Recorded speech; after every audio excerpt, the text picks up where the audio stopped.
This case is a shoulder early stage case where the main aim of rehabilitation is pain management. The working diagnosis for this case is shoulder instability as a result of rotator cuff weakness. The client is a rugby player that plays at box level, has been taking ibuprofen to deal with the pain. To help understand the client's pain level, we are going to do isometric movements to test the scapular stability of the patient's shoulder. The exercises we'll be working on will be isometric wall hold for abduction of the shoulder.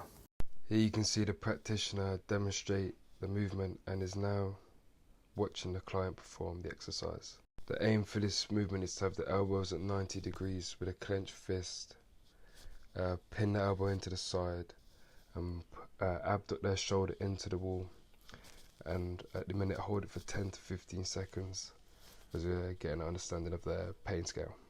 It is important to identify that the practitioner has already gained verbal consent to allow the practitioner to adjust the client's positioning. Due to the client experiencing a higher pain rating that we'd like, we're going to do our first regression, which would be doing the exercise seated. This is just removing the weight bearing element of the exercise. This is to allow the client to have more control over the movement and allow them to put less emphasis into pressing into the wall. The key coaching points for this movement would be have the elbows at 90 degrees, pin that elbow into the side, keep the head up and press from the shoulder into the wall. It is important to note that we do not want the client to have a VAS scale above 5 at this point, as we are still in the early stage of healing. We do not want to overstretch the muscle fibers and create further tears. A further regression for this exercise would be to reduce time under tension. Instead of 15 seconds with holds, we do 5 to 10 second holds. The prescription for the last previous exercise would be 3 sets of 10 to 15 seconds hold. When moderated, it'd be 3 sets of 5 to 10 second holds, with 1 to 2 minute rest in between. Moving on, we're now going to demonstrate a progression to this isometric wall hold. Now we are adding a rotational movement of the body, you could say the thoracic part of the body, while keeping the elbow and shoulder pinned into the wall.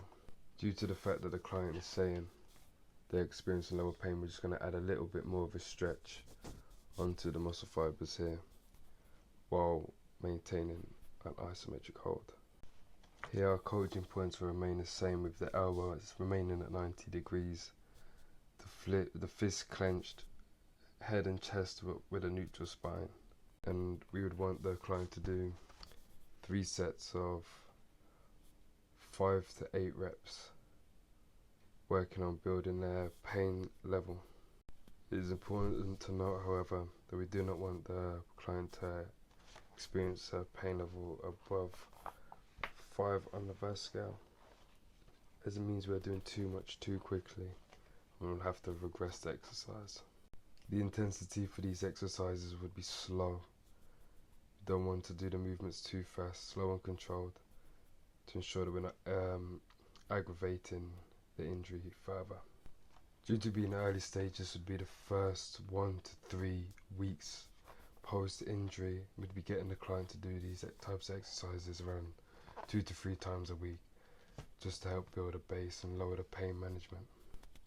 Here we are now moving on to our next progression, where we are encouraging the client to push into the practitioner's arm to work on the isometric contraction and test the pain levels at different lengths of the muscle fiber. We're working from degrees from 0 to 90 degrees shoulder abduction. We are encouraging the client to push isometrically into the practitioner's hands for around 3 to 5 seconds to test if they're experiencing any pain. It is important to note that the higher up you go, the more likelihood that the client would experience pain. This is due to the muscle fibers being stretched at a higher angle. These are the exercises that do at early stage rehab.